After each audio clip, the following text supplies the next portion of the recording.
ನೋಡ್ತಿದ್ದ ಹಾಗೇನೆ ಬಾಯಲ್ಲಿ ನೀರೂರಿಸುವಂತಹ ಪಕ್ಕಾ ರೆಸಿಪಿ ಇದು. Simple and very tasty. So ಬನ್ನಿ ಇದರ ಡೀಟೇಲ್ಡ್ ರೆಸಿಪಿನ ತೋರಿಸ್ತೀನಿ. Welcome you all to my channel inner world with VKD. ಇವತ್ತು ನಾನು 1 kg ಚಿಕನ್ನ ತೊಗೊಂಡಿದ್ದೀನಿ. ಅದಕ್ಕೆ 50 grams ಅಷ್ಟು ಗೋಡಂಬಿ ಮತ್ತು ಒಂದು 10 ರಿಂದ 12 ಬ್ಯಾಡಗೆ ಮೆಣಸಿನ್ಕಾಯಿನ ಫ್ರೈ ಮಾಡಿ ಇಟ್ಕೊಳ್ಳೋಣ.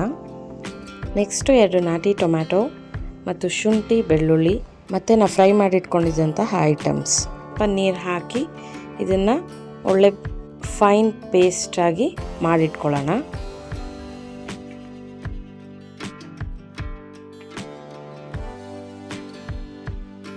ಒಂದು 3 ದಪ್ಪ ಈರುಳ್ಳಿನ ಈ ಥರ ಉದ್ದುದ್ದಕ್ಕೆ ಹೆಚ್ಚಿಟ್ಕೊಳ್ಳೋಣ. ಈಗ ಒಂದು ಕಡಾಯಿಗೆ ಎಣ್ಣೆನ ಹಾಕಿ ಅದಕ್ಕೆ ಒಂದು ಅರ್ಧ ಟೇಬಲ್ ಸ್ಪೂನ್ ಅಷ್ಟು ಜೀರಿಗೆನ ಹಾಕೋತಾ ಇದ್ದೀನಿ. ಅದಾದಮೇಲೆ ಕಟ್ ಮಾಡಿ ಇಟ್ಕೊಂಡಿದ್ದಂತಹ ಈರುಳ್ಳಿ ಮತ್ತು ಇದಕ್ಕೆ ಒಂದು ಸ್ಪೂನ್ ಅಷ್ಟು ಉಪ್ಪು ಇದಿಷ್ಟನ್ನು ಹಾಕಿ ಫ್ರೈ ಮಾಡಿಟ್ಕೊಳ್ಳೋಣ. ಸೊ ಗೋಲ್ಡನ್ ಬ್ರೌನ್ ಆಗೋವರೆಗೂ ಫ್ರೈ ಮಾಡ್ಕೊಳ್ಳೋಣ. ಅದಾದಮೇಲೆ ಚಿಕನ್ ಎಲ್ಲ ತೊಳೆದ್ಬಿಟ್ಟು ಇದಕ್ಕೆ ಆ್ಯಡ್ ಮಾಡ್ಕೊಳ್ಳೋಣ.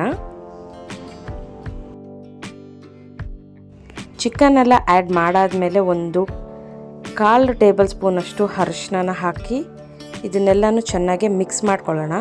ಅದಾದಮೇಲೆ ಒಂದು 5 ನಿಮಿಷದಷ್ಟು ಇದನ್ನು ಎಣ್ಣೆಲೇ ಫ್ರೈ ಮಾಡಬೇಕಾಗತ್ತೆ.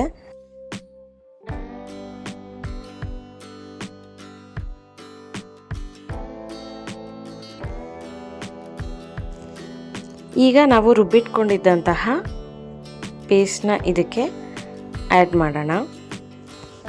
ಈ ರುಬ್ಬಕ್ಕೆ ನಾವು ಬ್ಯಾಡಗೆ ಮೆಣಸಿನ್ಕಾಯಿನ ತೊಗೊಂಡಿರೋದ್ರಿಂದ ಚಿಕನ್ ತುಂಬ ಒಳ್ಳೆ ಕಲರ್ ಬರುತ್ತೆ. ಅದಾದಮೇಲೆ ನಾನು ಇಲ್ಲಿ 1 ಟೇಬಲ್ ಸ್ಪೂನ್ ಅಷ್ಟು ಧನಿಯಾ ಪುಡಿ, ಒಂದು ಅರ್ಧ ಟೇಬಲ್ ಸ್ಪೂನ್ ಅಷ್ಟು ಖಾರದ ಪುಡಿ ಮತ್ತು 1/4 ಟೇಬಲ್ ಸ್ಪೂನ್ ಅಷ್ಟು ಗರಂ ಮಸಾಲ ಇದಿಷ್ಟನ್ನು ಹಾಕಿ ಚೆನ್ನಾಗಿ ಮಿಕ್ಸ್ ಮಾಡಬೇಕು.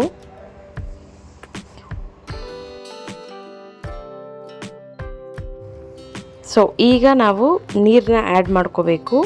ಈ ಟೈಮಲ್ಲಿ ಉಪ್ಪು ಮತ್ತು ಖಾರ ನಿಮ್ಮ ರುಚಿಗೆ ತಕ್ಕಂತೆ ಇಲ್ಲಿ ಅಡ್ಜಸ್ಟ್ ಮಾಡ್ಬೋದು.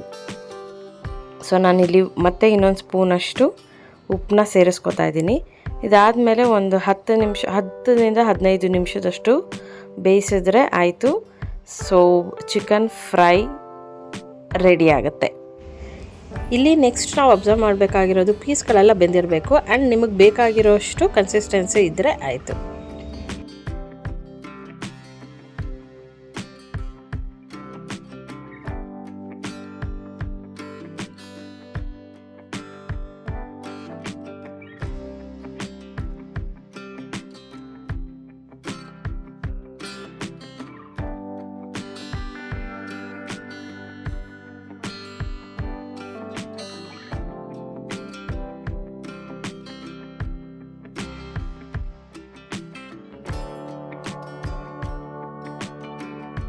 ನೀವು ಈ ರೆಸಿಪಿನ ಟ್ರೈ ಮಾಡಿ ನೋಡಿ.